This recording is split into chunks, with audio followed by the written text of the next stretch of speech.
ഇന്നത്തെ സുവിശേഷം യോഹന്നാൻ 3:7-15 വരെ.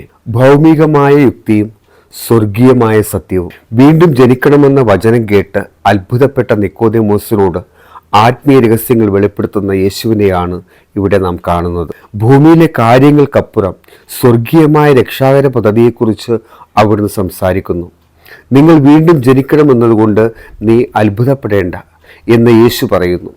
ആത്മീയമായ മാറ്റം അവിശ്വസനീയമായ ഒന്നല്ല, മറിച്ച് അത് ദൈവത്തിൻ്റെ സ്വാഭാവികമായ ഇടപെടലാണ്. മനുഷ്യൻ തൻ്റെ പരിമിതികളെ അംഗീകരിച്ച് ദൈവത്തിൻ്റെ ആത്മാവിനായി കാത്തിരിക്കണം. ദൈവത്തിൻ്റെ അത്ഭുത പ്രവൃത്തികളെ യുക്തി കൊണ്ട് മാത്രം വിശകലനം ചെയ്യാൻ ശ്രമിക്കരുത്. വിശ്വസിക്കുന്നവന് ദൈവത്തിൻ്റെ പ്രവൃത്തികൾ അത്ഭുതമല്ല, മറിച്ച് അനുഭവമാണ്. ഒരു ഇസ്രായേൽ പ്രമാണിയായിരുന്നിട്ടും നിക്കോദെമോസ് ചോദിക്കുന്നത് ഇതൊക്കെ എങ്ങനെ സംഭവിക്കുമെന്നാണ്. അറിവ് ഹൃദയത്തിൽ നിന്ന് മസ്തിഷ്കത്തിലേക്ക് മാത്രം ചുരുങ്ങുമ്പോൾ ആത്മീയ സത്യങ്ങൾ അപ്രാപ്യമാകും.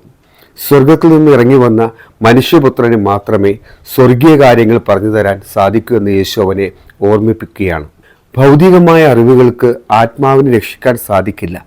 സ്വർഗത്തിൻ്റെ വഴിയറിയാൻ സ്വർഗത്തിൽ നിന്ന് വന്ന ക്രിസ്തുവിനെ തന്നെ നാം അനുവദിക്കണം. മോശ മരുഭൂമിയിൽ സർപ്പത്തെ ഉയർത്തിയതുപോലെ മനുഷ്യപുത്രനും ഉയർത്തപ്പെടണം. മരുഭൂമിയിൽ മാരകമായ സർപ്പദംശനമേറ്റവർ താമ്ര സർപ്പത്തെ നോക്കി ജീവൻ പ്രാപിച്ചതുപോലെ പാപത്താൽ തകർന്ന മനുഷ്യർ കുരിശിൽ ഉയർത്തപ്പെട്ട ക്രിസ്തുവിനെ നോക്കി രക്ഷ പ്രാപിക്കണം. വിശ്വാസത്തോടെ ലഭിക്കുന്ന നിത്യജീവന്റെ വഴിയാണത്. നമ്മുടെ പാപങ്ങൾക്ക് പരിഹാരം കുരിശിലുണ്ട്. ലോകം പരാജയമായി കാണുന്ന കുരിശിലേക്ക് വിശ്വാസത്തോടെ നോക്കുമ്പോൾ നമുക്ക് പുതുജീവൻ ലഭിക്കുന്നു. രക്ഷ എന്നത് നമ്മുടെ പ്രവൃത്തികളിലല്ല, മറിച്ച് ക്രിസ്തുവിലുള്ള വിശ്വാസത്തിലാണ്. യേശു നിക്കോദെമോസിനെ ഇരുട്ടിൽ നിന്ന് വെളിച്ചത്തിലേക്ക് നയിക്കുകയായിരുന്നു.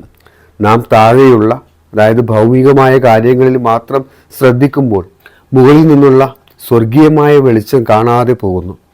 കുരിശിൽ ഉയർത്തപ്പെട്ട യേശു നമ്മെ ഓരോരുത്തരെയും അവിടത്തേക്ക് അടുപ്പിക്കാൻ ആഗ്രഹിക്കുന്നു.